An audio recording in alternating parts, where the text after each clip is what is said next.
Hi, this is your professor, Ana Francisca Cartagena, and the presentation is about spelling review. The objectives: students will improve accuracy by correctly applying spelling rules in their writing. Students will deepen their understanding of spelling and verb tense usage through target practice. Students will accurately use spelling and verb tenses, improving clarity and effectiveness. I wanted to point out that these objectives are for the whole class. That includes the spelling review and also some verb tenses review. But the verb tenses are going to be discussed in a separate presentation, all right? But these are the overall objectives of the whole class. Okay, so we're going to start with long vowel sound, el sonido, ¿verdad? De la vocal alargada. To spell a long vowel sound, you must add a second vowel. The second vowel sound may be next to the first in the vowel consonant pattern.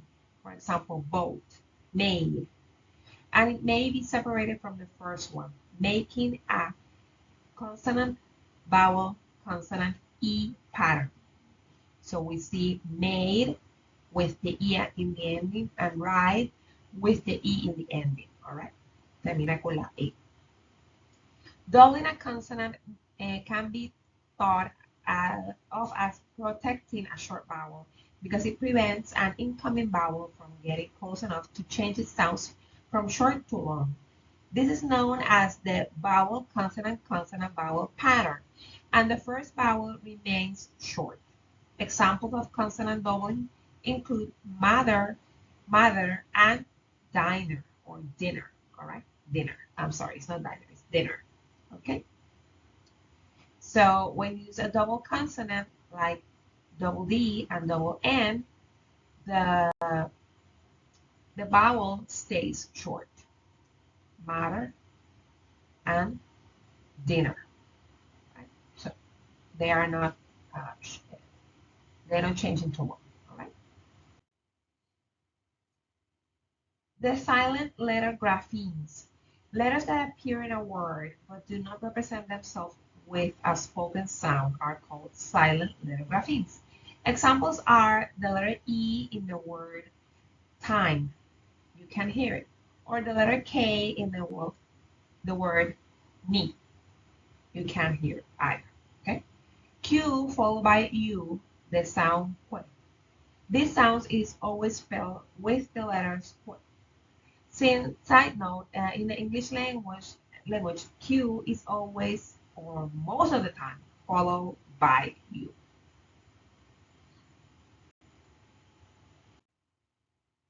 Dropping E and adding ing. For words that end in silent E, the E must be dropped before you add a suffix beginning with a vowel, such as ing or ed.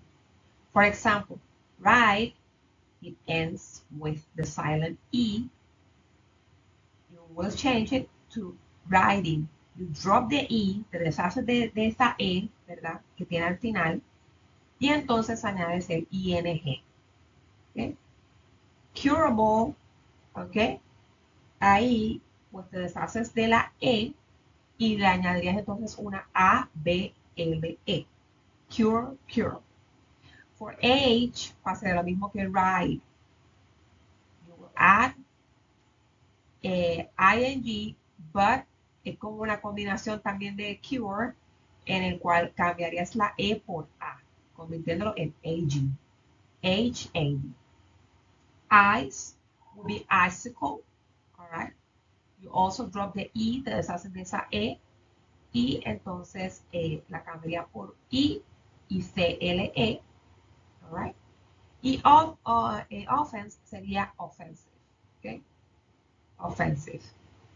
Pero what we want to discuss is that in all of those cases, even though they might change, you can add an ing or EL, it all depends. But in this case, what we want to emphasize is that you will drop the E, all right? La E. Hard and soft C and G. The consonants C and G make two different sounds, hard and soft. They spell their soft sounds when the next letter is E, I, or Y. The letter K is used to spell before these letters. For example, kite, sky. This rule is reliable for the letter C. However, it is less reliable for the letter G because there is no other letter that spells the G sound. So it's like a one-way street. For example, begin, nagging, all right? Below are examples of these sounds. Hard G would be gorilla, gum, game, glad, grab. All right, so most of the time it will sound like that. But for soft G, it will be gem, gym, giraffe. So you can see the difference. Gorilla, gem, gum, gym, game, glad, grad, giraffe. All right. So you can see a little bit of the difference between hard G and soft G. All right. Hard C is a little bit easier to spot. Courage, cup, cat, clash, crash. I imagine it, yo me lo imagino como que cuando tú lo dices, como que tú escupes un poquito. Porque como que courage, cup, cat, clash, crash. Para que se c. Y verdad como que c. Como que escupe, como que te sale de adentro de la boca. Si fuera the sound soft G, receive, sell, cycle. Es más como si fuera como una especie de S. Receive, sell, cycle. Ahí está más como que un sonido como el de las serpientes un poquito. Receive, sell, cycle. Okay, you're a little bit like Z. All right, so that would be the soft C. In case of plural endings, plural words are always spelled with a single S, unless you can hear a new syllable on the plural word. In that case, use ES. For example, loss will be losses. Bank, banks. Twitch, twitches. Tree, trees. Box, boxes. All right. For this, I actually recommend the use of a dictionary because this can be tricky to understand. So I would really recommend the use of dictionaries to really grasp the concept. All right. Common mistakes. There are some common mistakes that we make in terms of all this. And remember that this is only a short review. We are not actually talking about the whole thing because that would take the whole course.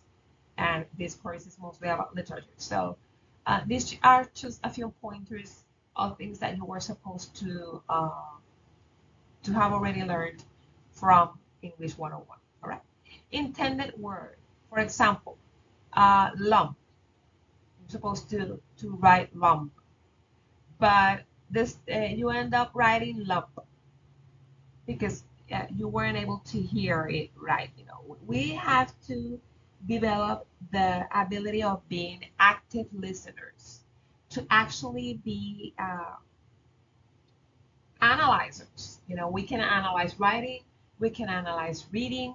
We need to start analyzing how we speak, and also we need to start developing more the ability to hear and to become analytic hearers and active hearers so we can actually understand what is being said. And of course, to actually learn how to spell and also learn how to pronounce and learn how to say the words correctly so that others will understand what we're saying.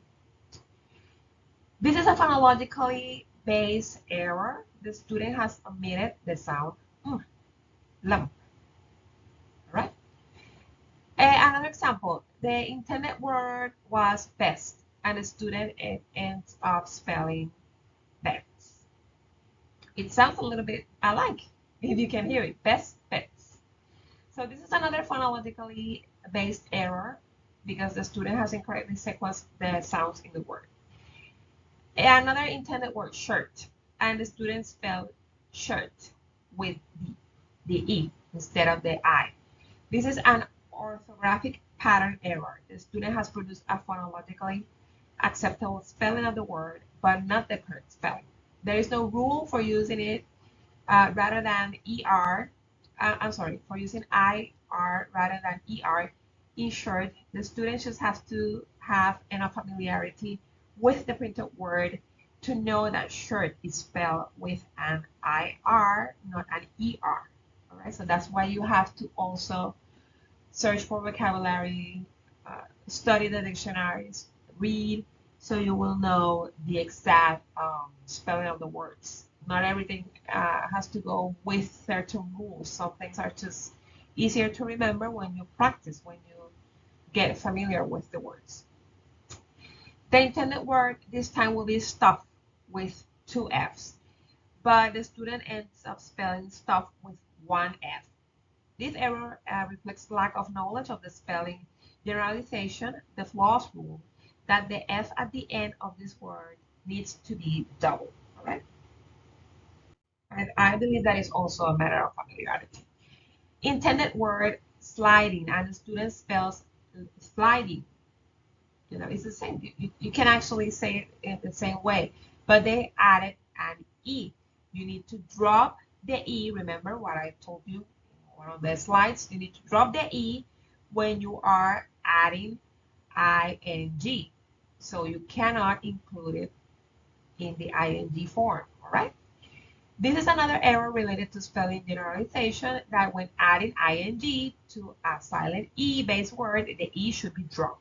¿Okay? Lo que les dije, que cuando una palabra termina con una E silenciosa, una E que no se escucha como slide, ride, se le quita esa E y se le añade simplemente ing. O en algunos casos se le añadía una A y, ¿verdad? Diferentes palabras que habría que cogerla, ¿verdad? Cada una con su diferente expresión, porque no todas necesariamente va a ser ing. En ese caso, tendría que haber un conocimiento del vocabulario, ¿ok? Slapped was the intended word here, and the student spelled slapped. This is a morphemic error, although the word sounds like it ends with T.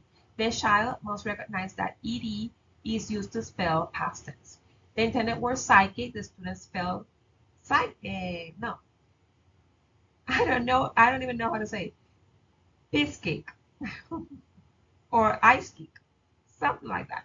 That is another morphemic error that reflects confusion about the correct spelling of the morpheme psych. All right. So that would be lack of knowledge of the vocabulary word. Intended word two, as in two cats. This one is actually I do believe que es entendible because that has to be if it's a dictation. I do believe that more information needs to be uh, added or given because you can say two and it's exactly the same sound.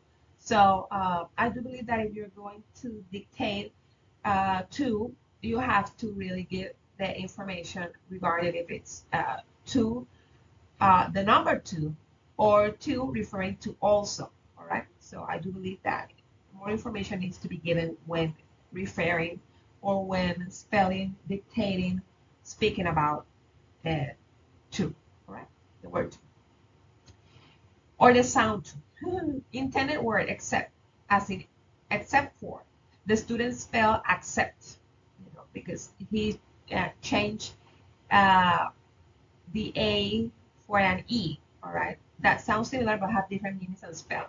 It's a little bit like two uh, because of the sound. So that will be all for this presentation. I really hope that you understand everything. If you have any questions or doubt, please feel free to reach me. It was only a short review as you are supposed to have learned all this in the previous course. But as always, if you need me, I'm just a message or a call away. Thanks. Bye.